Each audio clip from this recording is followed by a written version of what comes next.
Hello students, welcome again. तो last topics जो हमने कवर किए हैं वो है Kepler's law, universal law of gravitation, uniform circular motion. ये 3 टॉपिक मैंने आपके कवर करवा दिए हैं लास्ट वीडियोस में। अगर आपने अभी तक नहीं देखे हैं तो जल्दी से देख लीजिए।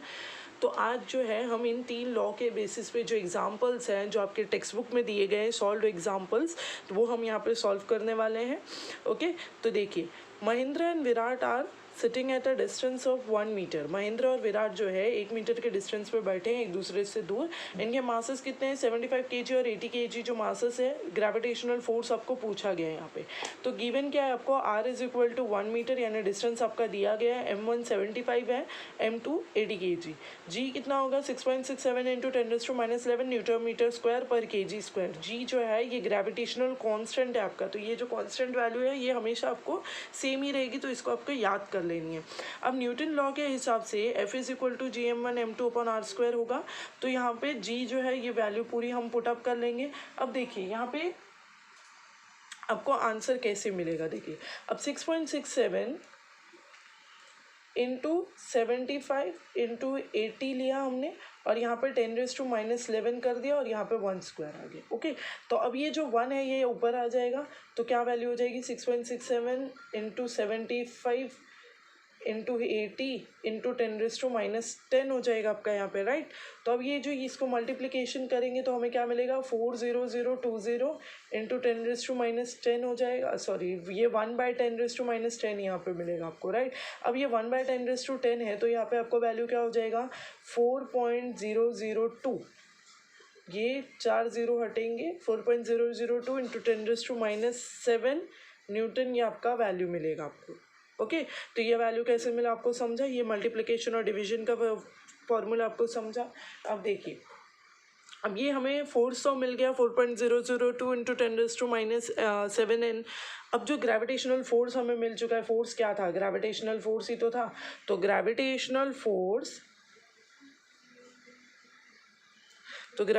Force between Mahendra and Virat. अब आपको यही तो पूछा था, महेंद्र और विराट के बीच में ग्रेविटेशनल कितना है। तो gravitational force between Mahendra and Virat is 4.002 into 10⁻7 Newton. ये आपका ग्रेविटेशनल फोर्स मिल गया। ये बहुत small value, this is very small value, और ये बहुत स्मॉल फोर्स है। अगर जो फोर्स फ्रिक्शन क्या पूछेंगे आपको, अगर आपको पूछा गया, अगर आपको ऐसा क्वेश्चन आया कि force friction if force friction between Mahendra and bench, किसके बीच में पूछा? महेंद्र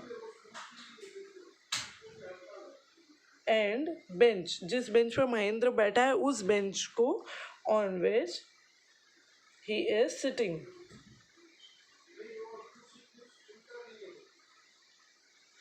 वो कितना बोला गया आपको? 0। उसका वैल्यू कितना होगा? 0। जो फोर्स फ्रिक्शन है महेंद्र और बेंच के बीच में, जिस बेंच पर महेंद्र बैठा है उसका फोर्स फ्रिक्शन अगर हम 0 लेंगे तो वो क्या करेगा? Then he will start moving, तो वो मूव होने लगेगा। Then he will start moving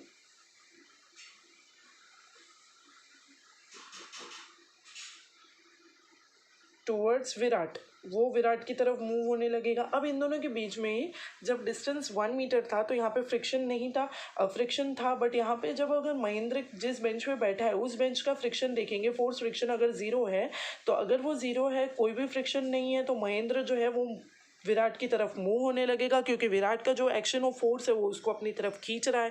हम ग्रेविटेशन ही तो पढ़ रहे हैं ना। हमको क्या करना है, अब यहाँ पे ये क्वेश्चन के हिसाब से हम जो है कैलकुलेट कर सकते हैं। वी कैन कैलकुलेट, क्या कैलकुलेट कर सकते हैं हम?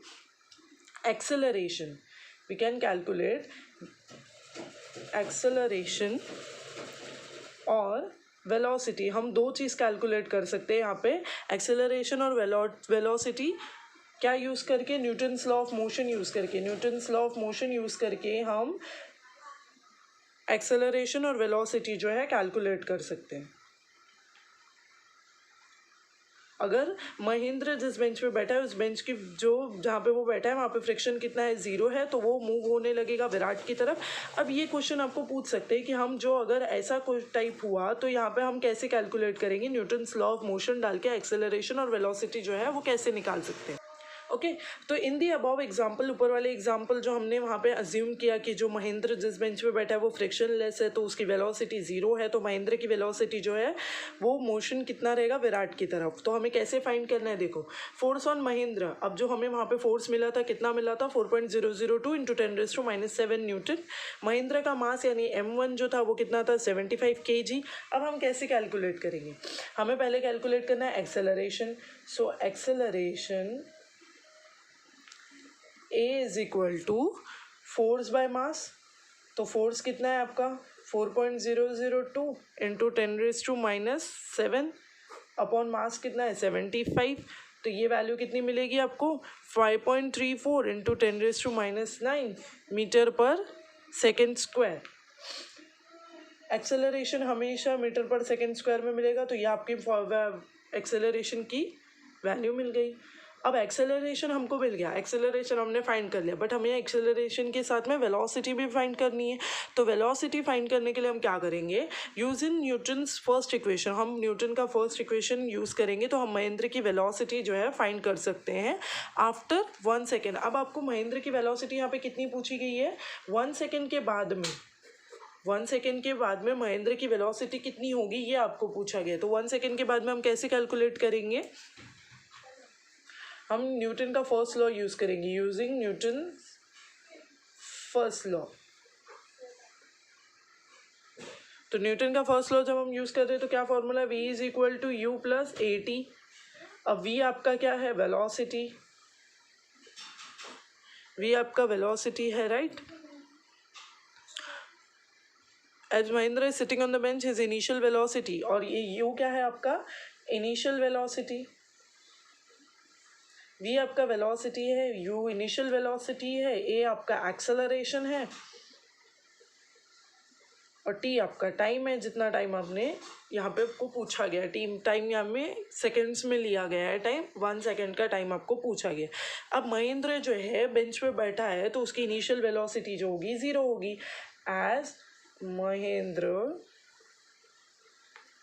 इज सिटिंग ऑन bench, तो his initial velocity यानी u is 0।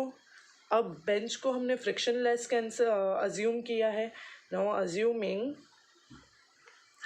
Bench to be frictionless, bench जो है वो फ्रिक्शनलेस अज्यूम कर रहे हैं हम। तो अभी इसमें ये फॉर्मूला में जो है वैल्यू हम पुट अप कर देंगे, तो v is equal to initial velocity आपको 0 मिला है, 0 प्लस आपका एक्सेलरेशन कितना था 5.34 इंटू 10⁻⁻⁹, टाइम कितना है आपका 1 सेकेंड, तो यहाँ पे कितना लेंगे 1 मीटर पर सेकेंड।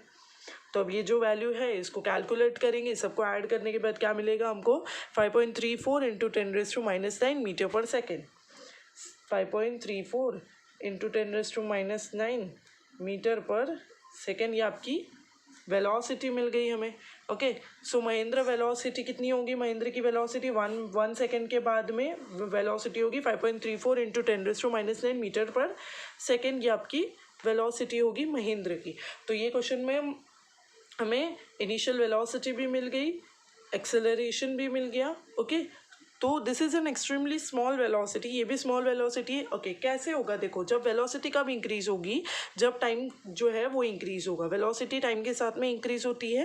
वेलोसिटी जो है वो कभी भी कांस्टेंट नहीं होगी। अगर महेंद्र विराट की तरफ मूव हो रहा है, अब जब मूवमेंट हो रही है तो एक्सेलरेशन भी होगा, तो एक्सेलरेशन होगा यानी वेलोसिटी भी होगी। तो महेंद्र जब मूव हो रहा है विराट की तरफ तो वेलोसिटी जो है कांस्टेंट नहीं रहेगी। तो जैसे जैसे वेलोसिटी इंक्रीज होगी डिस्टेंस जो है वो डिक्रीज होएगा, और जैसे ही डिस्टेंस डिक्रीज डिक्रीज़ होगा, ग्रेविटेशन फोर्स जो है इंक्रीज़ हो जाएगा। तो न्यूटन के सेकेंड लॉ के हिसाब से क्या बोला गया है कि जैसे ही डिस्टेंस डिक्रीज़ हो रहा है तो ग्रेविटेशनल फोर्स इंक्रीज़ हो रहा है, और जैसे ही ग्रेविटेशनल फोर्स इंक्रीज़ हो रहा है तो जो एक्सेलरेशन है वो भी इंक्रीज़ होगा। तो न्यूटन का फर्स्ट लॉ जो है हमने फर्स्ट फार्मूला में देखा और सेकेंड लॉ हमने यहाँ पे देखा। तो न्यूटन के फर्स्ट लॉ और सेकेंड लॉ आपको क्लियर हो चुके हैं, क्वेश्चंस भी आपको क्लियर हो चुके हैं।